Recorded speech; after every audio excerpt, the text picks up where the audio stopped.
বিসমিল্লাহির রহমানির রহিম। এখন আমরা নবম ও দশম শ্রেণীর জন্য অনুশীলনী 9.2-এর 25 নম্বর অঙ্কটি সমাধান দেখব। এখানে 2 sin square theta plus 3 cos theta minus 3 সমান 0 থিটা সূক্ষ্মকোণ, এটা আমরা দেখব। সমাধান: প্রদত্ত সমীকরণ 2 sin square theta plus 3 cos theta minus 3 সমান 0। এখানে সাইন স্কয়ার থিটার পরিবর্তে আমরা লিখছি 1 মাইনাস কস স্কয়ার থিটা, আর 2টা বাহিরে রাখছি, আর প্লাস হলো 3 cos থিটা মাইনাস হলো 3 সমান 0। এখন 2 দ্বারা আমরা এই অংশের গুণন করব, তাহলে 2 কে 2 দ্বারা যদি 1 গুণন করি 2 হয়, প্লাস মাইনাসে মাইনাস, 2 দ্বারা যদি আমরা কস স্কয়ার থিটা গুণন করি তাহলে মাইনাস 2 cos স্কয়ার থিটা হয়, যোগ 3 cos থিটা মাইনাস হলো 3 সমান 0। এখানে আমরা এখন মাইনাসের 2 cos স্কয়ার থিটা লিখছি এখানে, আর 3 cos থিটা এখানে লিখছি, আর এই মাইনাসের 3 থেকে প্লাসের 2 যদি চলে যায় তাহলে মাইনাসের 1 থাকে, সমান 0। এখন আমরা 2 মাইনাসের এই minus 2 cos square theta plus 3 cos theta minus 1 সমান 0 হলো।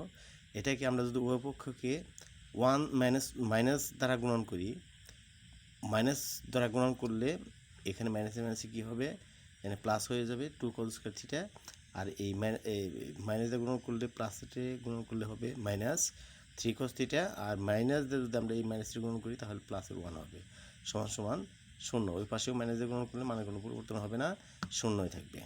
এখন আমরা এই যে 2 cos স্কয়ার থিটা মাইনাসের 2 cos theta minus cos theta, এখানে মাইনাস 3 cos থিটা হয়েছে আমাদের, প্লাস হলো 1 সমান 0। এখানে কীভাবে মাইনাস 3 cos থিটা হইলো, এখন 1 দিয়ে যদি আমরা 2 করে গুণন করি তাহলে 2 কে 2 হয়, 2 সাথে একবার যোগও করা যাবে, 2 সাথে একবার বিয়োগ করা যাবে, কিন্তু আমাদের এখানে 2 সাথে 1 বিয়োগ করে আমরা 3 cos থিটা বানাইছি, কারণ এখানেও বিয়োগের 2 cos থিটা আর বিয়োগের হলো 1 cos থিটা, তাহলে মাইনাসে 3 cos থিটা হয়।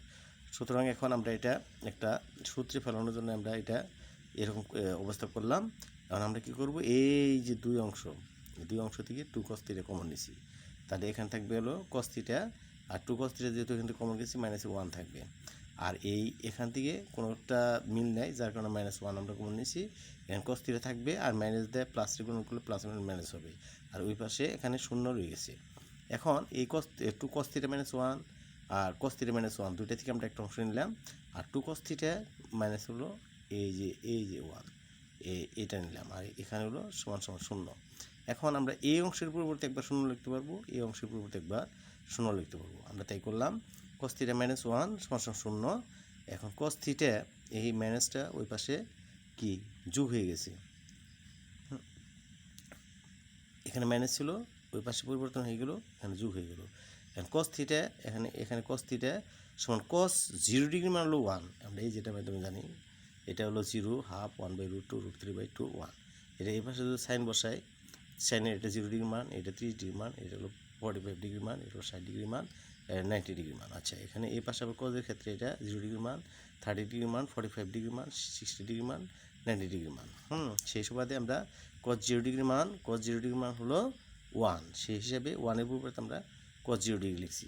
এখন ওই পক্ষে যদি আমরা cos বাদ দিই তাহলে থিটা থাকে, থিটা ইকুয়াল টু কত, 0 ডিগ্রি। আচ্ছা, এই পাশেও আমরা লিখতে পারি 2 cos থিটা মাইনাস 1 সমান 0। এখন এই 2 cos থিটা আর 1টা ওই পাশে যোগ হয়ে গেছে, আর 2 এখানে cos থিটার পরিবর্তে লিখতে পারি এই 1 2 দ্বারা ভাগ করা হয়েছে, হাফ। এখন cos থিটা সমান হলো হাফ, cos-এর কত ডিগ্রি মান, হাফ, cos-এর 60 ডিগ্রি মান হাফ, আমরা জানি এই যে cos-এর 0 ডিগ্রি 30 ডিগ্রি 45 ডিগ্রি 60 ডিগ্রি মান হলো হাফ।